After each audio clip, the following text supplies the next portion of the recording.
जून महिना म्हटलं की मान्सून डोकंवर काढत असतो। या पावसाची काही जण प्रतीक्षा करत असतात, तर काही जणांना हा मान्सून नको नकोसा वाटतो।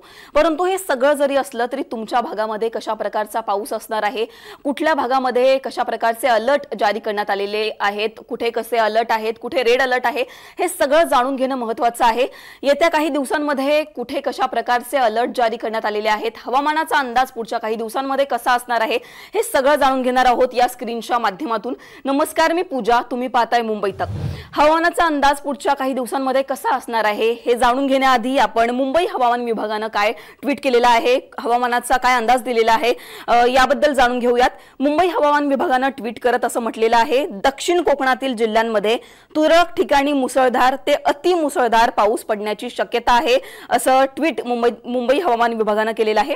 उत्तर कोकण आणि मध्य महाराष्ट्रातील जिल्ह्यांबद्दल जर बोलायचं झालं तर उत्तर कोकण आणि मध्य महाराष्ट्रातील जिल्ह्यांमध्ये तुरळक ठिकाणी मुसळधार पाऊस पडण्याची शक्यता मुंबई हवामान विभागाने वर्तवलेली आहे। मराठवाड्याचा जर आपण विचार केला तर मराठवाड्यातील जिल्ह्यांमध्ये तुरळक ठिकाणी विजांच्या कडकडाटासह वादळ, सोसाट्याचा वारा, त्याचबरोबर मध्यम पाऊस पडण्याची शक्यता वर्तवण्यात आलेली आहे। आता विदर्भामध्ये कशा प्रकारचा पाऊस असणार आहे, विदर्भाबद्दल बोलायचं झालं तर विदर्भातील जिल्ह्यांमध्ये तुरळक ठिकाणी विजांच्या कडकडाटासह वादळ, सोसाट्याचा वारा, त्याचबरोबर हलका पाऊस पडण्याची शक्यता हवामान विभागाने वर्तवलेली आहे। आता तपशीलवार जिल्हानिहाय जर आपल्याला बघायचं झालं तर येत्या काही दिवसांमध्ये, येत्या 4-5 दिवसांमध्ये हवामानाचा अंदाज कशा प्रकारे असणार आहे यावरच एक आपण नजर टाकणार आहोत। 26 तारीख म्हणजेच आजच्या दिवसाबद्दल बोलायचं झालं तर हवामान विभागाने याचा काय अंदाज वर्तवलेला आहे। आजच्या दिवसात आपण जर बघितलं तर कोकणाचा जो भाग आहे, म्हणजे कोकणाचा काही भाग आपण जर बघितला तिथे येलो अलर्ट देण्यात आलेला आहे आणि काही भागामध्ये ऑरेंज अलर्ट देण्यात आलेला आहे। यामध्ये जर आपण बघितलं तर रायगड, रत्नागिरी आणि सिंधुदुर्गामध्ये जर आपण बघितलं तर ऑरेंज अलर्ट देण्यात आलेला आहे, म्हणजेच इथे मुसळधार स्वरूपाचा पाऊस असणार आहे।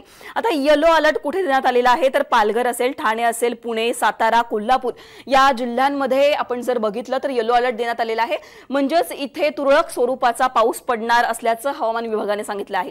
आता इथे जर आपण बघितलं तर मराठवाडा असेल, त्याचबरोबर उत्तर महाराष्ट्र असेल, या काही जिल्ह्यांमध्ये आपल्याला आणि त्याचबरोबर विदर्भ या सगळ्या जिल्ह्यांमध्ये जर आपण बघितलं तर ग्रीन अलर्ट देण्यात आलेला आहे।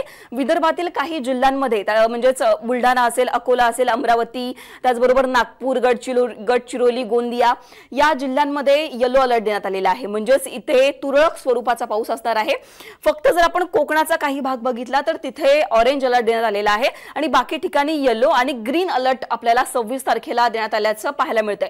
आता आपण 27 तारखेचा विचार केला, म्हणजेच उद्या पाऊस कशा प्रकारे असणार आहे याचा जर आपण विचार केला तर रायगड, रत्नागिरी आणि सिंधुदुर्गामध्ये ऑरेंज अलर्ट देण्यात आलेला नाहीये। सिंधुदुर्गामध्ये आपण जर बघितलं तर येलो अलर्ट देण्यात आलेला आहे, म्हणजे सिंधुदुर्ग जिल्ह्यामध्ये तुरळक असा पाऊस असणार आहे आणि रायगड, रत्नागिरी जिल्ह्यामध्ये मुसळधार पावसाची शक्यता वर्तवण्यात आलेली आहे। फक्त रायगड आणि रत्नागिरीमध्येच मुसळधार पाऊस असणार आहे असं इथे सांगण्यात आलेलं आहे। पण त्याचबरोबर जर आपण बघितलं तर विदर्भातील काही जिल्ह्यांमध्ये येलो अलर्ट देण्यात आलेला आहे। त्यानंतर नंदुरबार असेल, धुळे असेल, नाशिक असेल, अहमदनगर, बीड या सगळ्या जिल्ह्यांमध्ये जर आपण बघितलं तर इथे ग्रीन अलर्ट देण्यात आल्याचं पाहायला मिळतंय, म्हणजेच इथे हलक्या स्वरूपाचा पाऊस असणार आहे। एवढ्या मोठ्या प्रमाणात इथे पाऊस पडणार नाही असा अंदाज हवामान विभागाने वर्तवलेला आहे। औरंगाबाद, जालना, परभणी, हिंगोली, नांदेड या जिल्ह्यांमध्ये जर आपण बघितलं तर इथे सुद्धा येलो अलर्ट देण्यात आलेला आहे। त्याचबरोबर विदर्भातील काही जिल्हे जर आपण बघितले इथे सुद्धा येलो अलर्ट देण्यात आलेला आहे, म्हणजेच इथे तुरळक स्वरूपाचा पाऊस पडणार आहे।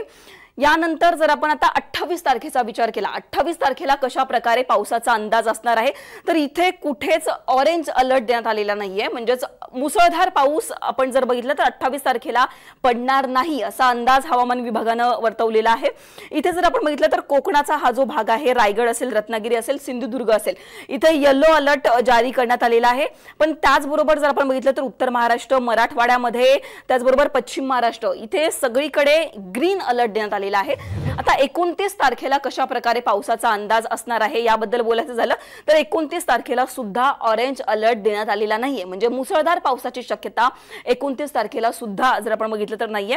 इथे जर आपण बघितलं तर रायगड आणि ठाण्यामध्ये आपल्याला ग्रीन अलर्ट देण्यात आलेला आहे। त्याचबरोबर पुणे असेल, सातारा असेल, रत्नागिरी असेल, सिंधुदुर्ग, पालघर या ठिकाणी येलो अलर्ट जारी करण्यात आलेला आहे। ग्रीन अलर्ट बऱ्याच ठिकाणी जर आपण बघितलं तर बऱ्याच जिल्ह्यांमध्ये 19 तारखेला ग्रीन अलर्ट जारी करण्यात आलेला आहे.